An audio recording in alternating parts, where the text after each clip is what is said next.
Senador, minha primeira pergunta é a seguinte: o senhor foi um dos primeiros defensores da CPI da Covid-19 ainda em fevereiro. Isso, inclusive, aconteceu depois da visita do presidente Jair Bolsonaro ao Ceará, gerou aglomerações. A minha pergunta é: o que fez o senhor defender que, mesmo no pior momento da pandemia, era preciso abrir uma investigação? Bom, boa noite, obrigado pelo convite. O meu empenho naquela época, e acho que deu resultado, era no sentido de parar as atitudes do presidente boicotando aqueles que estavam combatendo a pandemia, boicotando o uso da máscara, boicotando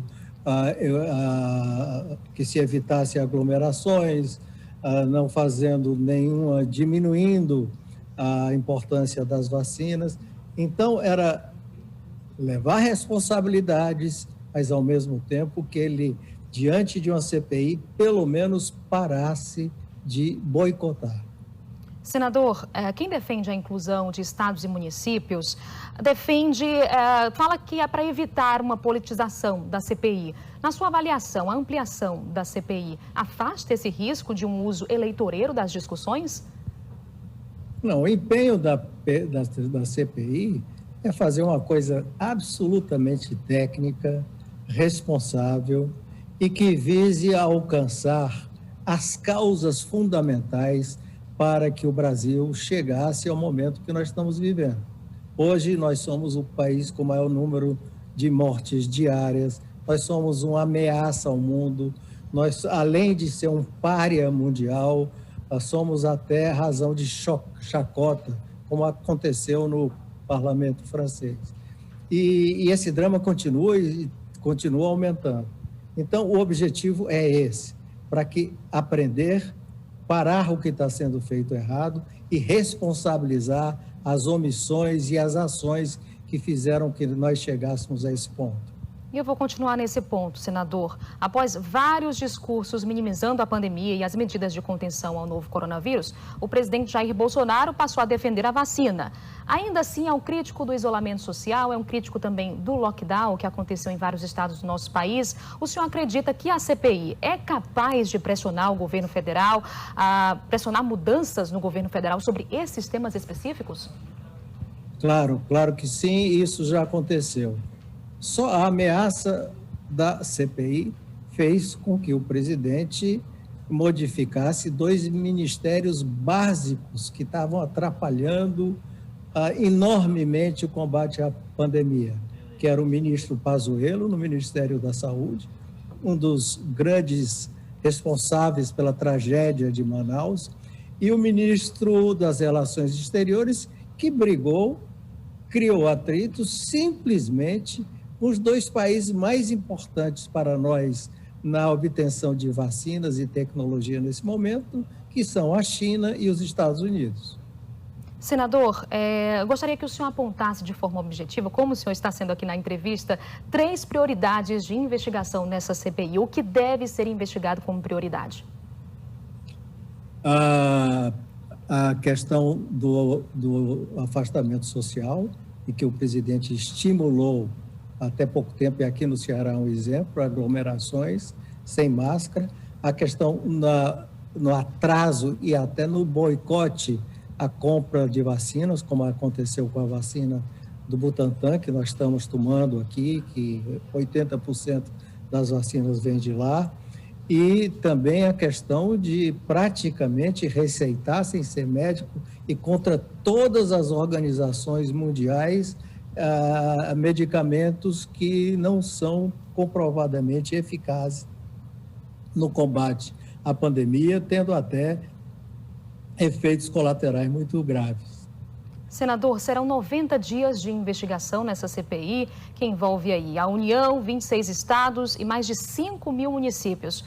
Eu fiz essa mesma pergunta ontem para o senador Eduardo Girão, do Podemos. Qual o risco de essa investigação dar em nada? Eu acho muito pouco. Existe uma tentativa grande por parte do governo Bolsonaro, que com certeza e seus aliados vão fazer com que se tire o foco do que eu falei, das razões que causaram essa catástrofe, esse drama que o Brasil vive hoje, e que esse foco vire para, como você disse, governadores e 5 mil prefeitos, o que vai virar aí sim um grande politicagem. Senador que quer ser candidato a governador de um estado acusa o governador do seu estado, o outro que tem problema com o prefeito acusa o prefeito e tira o foco. Mas existe uma maioria muito sólida dentro da CPI para não permitir que isso aconteça. Senador, o senhor tem mostrado uma preocupação bastante grande com os impactos econômicos da pandemia. A CPI vai investigar ações ou omissões do governo federal na crise sanitária. Ela pode contribuir para que outras questões sejam urgentes também. A garantia, né, de uma renda mínima para a população, por exemplo. Isso pode ser discutido, também pode ser abordado na CPI?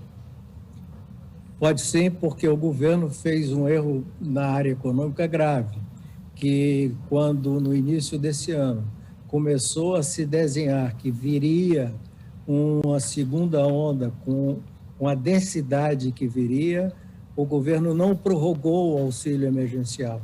Ele acabou o auxílio emergencial e só agora, recentemente, voltou com o auxílio emergencial. E mesmo assim, um auxílio bastante restrito. Existem propostas, e nós temos uma, no sentido de ter uma lei definitiva que regule todos os auxílios para as populações mais carentes de maneira permanente ou de maneira emergencial.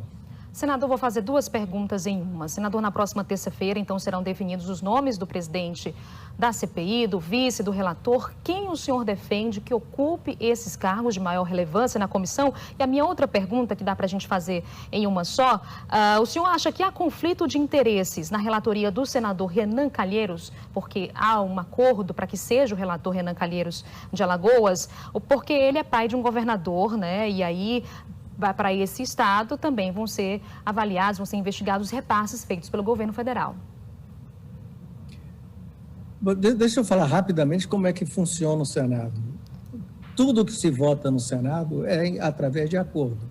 A política é isso mesmo, o parlamento é isso mesmo. Se nós vamos votar um projeto, antes de ir para o plenário, são feitas várias reuniões em que as pessoas pedem, não concordam com isso ou querem agregar mais aquilo, e é ao redor de um acordo que esse projeto vai na votação. Na CPI é a mesma coisa. Existe um acordo que já é praxe. A maior bancada indica um dos 2 cargos mais importantes, que é a presidência e a relatoria. A maior bancada é a do PMDB.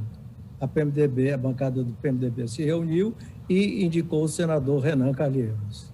A segunda maior bancada escolheu o senador Omar Aziz, então, para a presidência. Foi fechado esse acordo e, diante desse acordo, é que nós vamos votar respeitando essa praxe e os critérios tradicionais do Senado. No caso do senador Renan Calheiros, se houver algum fato correlato durante a investigação que chegue ao governo de Alagoas, será designado um subrelator que não seja o próprio senador Renan Calheiros, e assim por diante. Nós conversamos agora ao vivo com o senador Tasso Gereissati, do PSDB, falando sobre a CPI da Covid-19, que deve ser instalada na próxima terça-feira. Senador, muito obrigada pela entrevista mais uma vez e uma ótima noite para o senhor. Obrigado a você, boa noite.